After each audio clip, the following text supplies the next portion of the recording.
Welkom bij Scheldemondig. Mijn naam is Jan Rubbens, presentator. En wij vragen altijd mensen om in de studio te komen met passie. En vandaag hebben we mevrouw burgemeester Marga van Mu. En passie voor openbaar bestuur. Klopt helemaal, Jan. Ja, dankjewel voor de uitnodiging om hier te zijn. Nou. En zeker passie voor openbaar bestuur. Ja, al jarenlang werkzaam in het openbaar bestuur. Eigenlijk al best wel op je vrij jonge leeftijd raadslid geworden. Nou, daarna wethouder, allebei in dezelfde gemeente Borselen. En in 2012 vanuit die gemeente burgemeester geworden in Brabant, het Brabantse, gemeente Kranendonk. Onder de rook van Eindhoven, zeg ik altijd maar zo. Ja, Zuidoost-Brabant, grenst aan Limburg, grenst ook aan België. Heb ik bijna 6 jaar gedaan. En vanuit die functie nu in oktober burgemeester van de schitterende gemeente Sluis. Ja, 6 oktober. Ja, klopt. Geweldig. Nou, de 21 maart zijn er gemeenteraadsverkiezingen.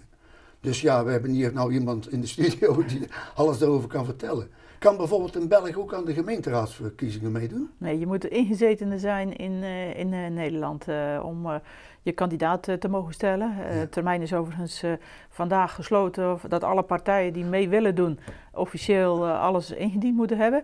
En ik heb daar ook bericht van gekregen van de medewerker van de gemeente Sluis die dat behartigt, zeg maar. Dat er voor de gemeenteraadsverkiezingen op 21 maart in onze gemeente Sluis 9 partijen mee gaan doen. 9 partijen? Er gaan 9 partijen mee. Dus vandaag, 5 februari 2018, is dat bekend geworden? Ja, klopt. Ja. En hoe gaat het dan verder? Dat gaat dan verder. Die lijsten worden natuurlijk ingediend bij het Centraal Stembureau. Wij komen deze week daarvoor. Sorry, waar zit dat? Ja, nou, dat is eigenlijk het Centraal Stembureau van de gemeente, heb je in het bureau. Ja. En vervolgens gaat het dan ook natuurlijk naar drukkerij. Alles wordt gecheckt, nog eens een keer dubbelcheck. Kloppen alle namen. Nou, op een gegeven moment krijgen de mensen natuurlijk vlak voor de verkiezingen de lijst. Hè. Dat zal dus best wel een vrij grote lijst worden. Met de namen daarin van alle politieke partijen. Kan iedereen zich alvast oriënteren. En ik hoop natuurlijk dat heel veel mensen dat gaan doen. Dat de opkomst ook super hoog is. Want ik zeg altijd maar, zo'n kans moet je niet laten schieten. Ja, want 4 jaar geleden was het ongeveer maar 50%. Hè? Ja, landelijk zie je inderdaad een tendens tot afname. En dat is eigenlijk bijzonder jammer. Want als inwoner heb je vaak toch een mening over allerlei dingen. Dat kan over hele kleine dingen gaan, dat kan over grote dingen gaan. En dat is het moment in die 4 jaar om je stem te laten horen. Bij welke partij voel ik me het meeste thuis? Welke persoon ken ik eventueel waar ik vertrouwen in heb? Ik zou ook altijd adviseren mensen die mogen stemmen van oriënteer u goed op de partijen. Kijk eens even waar ze voor staan. En waar voel ik me het beste bij thuis? Heel belangrijk om uw stem in ieder geval niet verloren te laten gaan. Ja, want als die verloren gaat, weet je niet waar die terechtkomt. Nee. En hoe kunnen ze zich nog meer oriënteren? Er komt natuurlijk in allerlei bladen komen er ook publicaties. Ja, verkiezingskrant. Verkiezingskrant. Ja. Dus, maar ook via internet.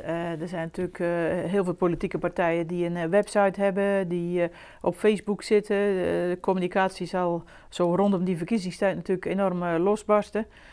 En ik zou zeggen, oriënteer u heel goed. Ja, stemwijzer heb ik ook eens een keer gelezen. Ja, dat is ook zo'n mogelijkheid om een beetje aan de hand van bepaalde stellingen krijg je een beetje beeld welke partij zou ik dan het beste bij mij passen. Nu is dat natuurlijk, stemwijzer is makkelijker bij landelijke verkiezingen. Maar bij lokale verkiezingen is het natuurlijk, of bij gemeentelijke verkiezingen, goed om te oriënteren welke gemeentelijke partijen zijn er allemaal. En waar wil ik dan mijn stem uitbrengen. Maar heel belangrijk, ga in ieder geval stemmen.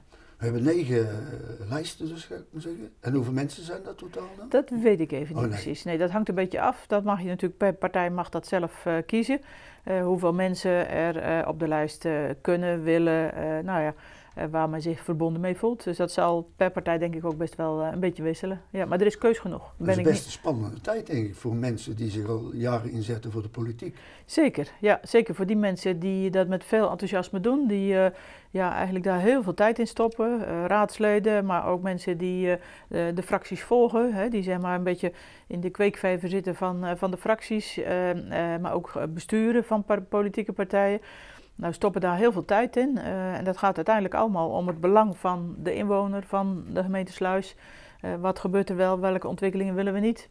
En jongeren, kandidaten, hoe worden die begeleid? Ja, de bedoeling is natuurlijk dat dat binnen de partij zelf plaatsvindt. Hè? Dat er eigenlijk een geleidelijke aanwas is van jongeren. Heel mooi is denk ik dat vanuit de gemeente Sluis er ook een cursus politiek actief georganiseerd is. Enige tijd geleden is dat geweest. Ik ben daar zelf ook bij betrokken geweest. Eén avond heb ik een soort gastles, zou je het kunnen noemen, verzorgd van wat zijn de rollen en de taken van de burgemeester. En onze griffier, Paul Kluijs, die heeft de cursus verzorgd. En er waren toch een behoorlijk aantal deelnemers. Ik weet het even niet meer uit mijn hoofd. Maar volgens mij hoe zijn er verder gegaan? Ruim 20 deelnemers waren er volgens mij. Maar hoeveel er daar verder van zijn gegaan, Dat krijgen we nog te horen. Ja, dat krijgen we nog te horen. Ja, zo belangrijk hè, ja. dat die jongeren toch weer aan de slag gaan. Ja, ja. Want wie gaat het allemaal nog doen hè? Ja, nou ja, ik denk dat het een hele mooie klus is als raad. Ik ben het zelf jarenlang geweest. Dat is natuurlijk al heel lang geleden. Maar het is toch wel een hele mooie klus om na te denken over het wel en wee van je omgeving waar je ook in werkt vaak. Of waar je in ieder geval heel nauw bij betrokken bent, waar je in woont. Om daar een duidelijke mening met elkaar te vormen. Want je moet het wel met elkaar doen. Hè? Dus zowel in jouw partij waar je lid van bent. Maar ook in de gemeenteraad, hè, waar al die partijen dan natuurlijk een stem hebben. Je moet er toch samen uiteindelijk een besluit in zien te nemen over alles wat voorbij komt. Ja. Dus er zijn nog steeds heel veel mensen met passie voor politiek. Gelukkig wel, ja hoor. Gelukkig Ja, wel. En wat waren nog meer de redenen dat je zei van nou ik ga de politiek in? Als gemeenteraadslid? Is dat je ouders of hoe werkt dat? Nee, toch niet. Nee. Mijn ouders waren niet zo politiek georiënteerd. Misschien ook door mijn studie. Ik heb rechten gestudeerd in Leiden. Ja, daar kom je natuurlijk ook met van alles nog wat in contact. Ook altijd wel bestuurlijk actief geweest. En ja, dan rol je daar eigenlijk een klein beetje in. En op het moment dat je het leuk gaat vinden, dan doe je het graag. Stop je daar ook veel tijd en energie in.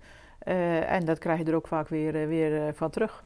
Hoeveel gemeenteraadsleden heeft Sluis eigenlijk? Sluis heeft 19 raadsleden. Dus ja, er valt wat te kiezen, zeg ik altijd maar. Hè? Ja, het is altijd oneven natuurlijk, hè? Afhankelijk van de grootte van de gemeente. Klopt, het hangt af van de grootte van de gemeente. Dus hoe groter de gemeente, hoe meer raadsleden. Of hoe kleiner, hoe minder raadsleden. En verdeeld over de partij, op dit moment dus 8, maar straks 9. Valt er echt wat te kiezen. En dus burger, neem die stempas mee en ga kiezen. En ik denk dat het voor iemand ook heel spannend is. Als voorzitter van de gemeenteraad en van het college van burgemeester en wethouders. Want die worden niet door jou gekozen, zeg maar. Nee, zeker niet. Nee, dat is maar goed ook. Tenminste, dat vind ik maar goed ook. Hè. Dat is echt aan de inwoner en als burgemeester sta je boven de partijen. Dus dat is ook heel belangrijk om dat ook uit te stralen, maar ook zo te houden. Het is ook maar weer even afwachten natuurlijk welke mensen komen er in de raad. Nou zien is de algemeenheid natuurlijk wel, als er een wisseling is van raadsleden. Het is niet zo dat het ineens 100% wisselt. Een gedeelte zal misschien nieuw zijn, een gedeelte ook niet. En daarna, na de verkiezingen, begint natuurlijk de coalitievorming. Ja, afhankelijk van de uitslag van de verkiezingen. Even kijken, dus 21 maart zijn de verkiezingen. Ja. Wanneer weten we wie de gemeenteraadsleden zijn? Dat weet je eigenlijk zo vrij snel. Hè, 2 dagen daarna? Ja, dan weet je dat toch wel zeker hoor. Want direct na de verkiezingen weet je natuurlijk hoe de kiesdeler eruit ziet. En hoeveel mensen dat betekent per partij. Dus eigenlijk op de avond van de uitslag, zijn natuurlijk de stembureaus best wel laat open. Dus voordat alle stemmen zijn geteld zal het vrij laat zijn. Maar ik denk dat het 's ochtends toch al wel bekend is. Je kunt wel hebben natuurlijk dat mensen die redelijk onderaan een lijst staan, maar dat die met voorkeurstemmen erin gekozen worden.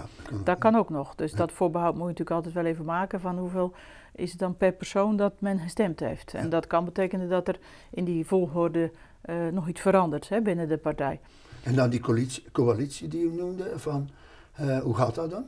Ja, dus na de verkiezingen wordt bekend wie zijn de winnaars, wie zijn de verliezers, hoe pakt het uit. En dan zie je natuurlijk ook vrij snel, denk ik, wie is de grootste partij geworden na de verkiezingen.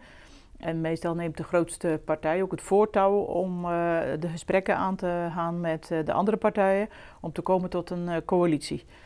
Nou, dat zijn coalitieonderhandelingen. Ja, die kunnen lang duren, die kunnen kort duren. We weten er alles van, hè? Ja, dat zien we natuurlijk ook in Europa, maar ook in ons land.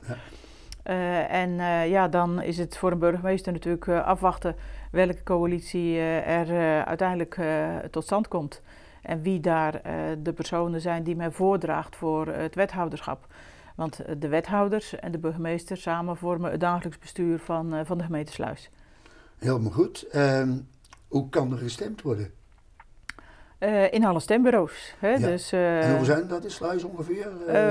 Dat weet ik even niet uit mijn hoofd. Maar elke kern heeft in ieder geval minimaal 1 stembureau. En sommige kernen hebben er meerdere stembureaus. Ja. Dus. En nou is het weer nog steeds met de potloodstemmen? Hè? Ja, het is nog steeds met potloodstemmen. Er is wel eens natuurlijk in het verleden met de computer gestemd. En wat was de reden dat dat niet meer doorging? Ja, de reden was eigenlijk dat er verteld werd van die computers, die zouden eventueel gehackt kunnen worden, zodat de betrouwbaarheid van de uitslag wellicht een issue zou zijn. Ik kan me daar iets bij voorstellen. Je kunt aan de andere kant ook wel computers maken, denk ik, die heel veilig zouden zijn. Maar om daar in ieder geval zeker niet de indruk te wekken dat er gesjoemeld zou zijn, denk ik dat de potlood en het papier, daar valt niks mee te veranderen. Hè. De rode stip is de rode stip. Dus dat is wel een hele veilige methode natuurlijk om ook te kunnen gaan stemmen. En wie mogen er nou niet in een stemlokaal zitten, van de politiek of zoiets? Ja, er is onlangs vanuit het ministerie van Binnenlandse Zaken, onze minister heeft een brief verstuurd naar alle gemeenten. Van denk eens over na of het wel verstandig is dat degene waar je op kan stemmen, dus de raadsleden, of die deel uitmaken van een stembureau. Nou, we hebben daar hier in Sluis ook over gesproken in het presidium, dat is het overleg met alle fractievoorzitters. En ik heb eigenlijk gezegd van, goh, zou het geen idee zijn om te zeggen van dat als je ergens in een bepaalde kern woont en je zit als kandidaat, sta je op de lijst, ga dan in een ander stembureau dan de stembureau waar je woont. Hè? Om in ieder geval de mogelijke schijn die er zou kunnen zijn van een soort belangenverstrengeling of een soort van, ik zit hier om toch de mensen vooral te enthousiasmeren om op mij te stemmen, om dat eventueel te voorkomen, die indruk te voorkomen. Dat is zeker heel goed dat men daarover nadenkt. Dus op dit moment is het zo dat raadsleden nog steeds op stembureaus mogen zitten in de gemeente Sluis. Alleen niet in het stembureau van de kern waar ze wonen. Welke boodschap zouden de kijkers nog eens mee willen nemen? Want we hopen het is nu 5 februari, over een paar weken de uitzending te realiseren. Wat wilt u nog even zeggen? Zo? Ik zou zeggen, als de uitnodiging om te gaan stemmen bij u in de brievenbus valt, leg hem niet in de stapel met het oude papier. Ga er even voor zitten. Kijk even via internet, op tv, allerlei mogelijke middelen. Misschien komen er huis aan huis folders of flyers bij u in de bus. Verdiep u daarin en breng in ieder geval uw stem uit. Dus ik zie heel veel inwoners heel graag op de stembureaus verschijnen. Ik hoop dat het zo druk wordt dat we nog uren en uren bezig zijn om de stemmen te tellen. Ja. Nou, nog even een persoonlijke vraag. Wat zijn uw hobby's?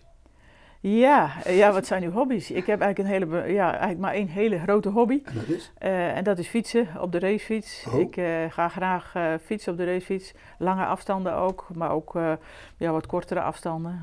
Bij voorkeur zo'n mooie toertocht rijden. Dat kan zijn in eigen gemeente, maar ook in een ander gebied. Ik heb wel eens meegedaan met de Mont Ventoux te beklimmen voor het goede doel. Dat was voor het KWF-fonds, voor het kankerfonds. En is het gelukt? Ja, het is gelukt. Het kostte wel heel veel tijd om te trainen. Want zo'n berg op, dat is toch vrij fors. Er was ook met een groep mensen die eigenlijk hetzelfde doel hadden. Soms ook mensen die een familielid verloren hadden als gevolg van die vreselijke ziekte. En dat was heel mooi om mee te maken. Ja. En dat is op een racefiets dan? Dat is op de racefiets, maar geen mountainbiken zo? Doe ik ook wel eens in de winter. Toen ik nog in Brabant woonde, was het natuurlijk heel mooi over de heide en door de bossen met de mountainbike in de winter. En ik heb hier een stuk, want in de buurt van Sluis loopt ook een mountainbike-route. Er zijn verschillende routes. Ik heb inmiddels een kaartje ervan gekocht. Dus de komende periode kunnen we de nieuwe routes in de gemeente Sluis allemaal ontdekken. Nou, dan wil ik u bij deze uitnodigen om een keer in mijn eentje op pad te gaan. En dan kunt u mij natuurlijk vertellen welke fietstocht u allemaal gefietst hebt. En nou, zullen we het daarbij laten? Heel graag, ja prima. En anders kunnen we misschien op de fiets doen, in plaats van in het eentje. Nou, dat gaan we doen. Ja. Dan nemen we de fietsen mee in de eend en dan gaan we in mijn eentje met z'n tweeën op pad. Helemaal goed. Nou, dankjewel voor dit interview. Ja, graag gedaan. En dan gaan we de kijkers heel veel kijkplezier wensen. En heel veel succes. Hè? Ja, dankjewel. Nou. Ja, oké. Ja, bedankt. Bedankt voor uw komst. Ja, graag gedaan.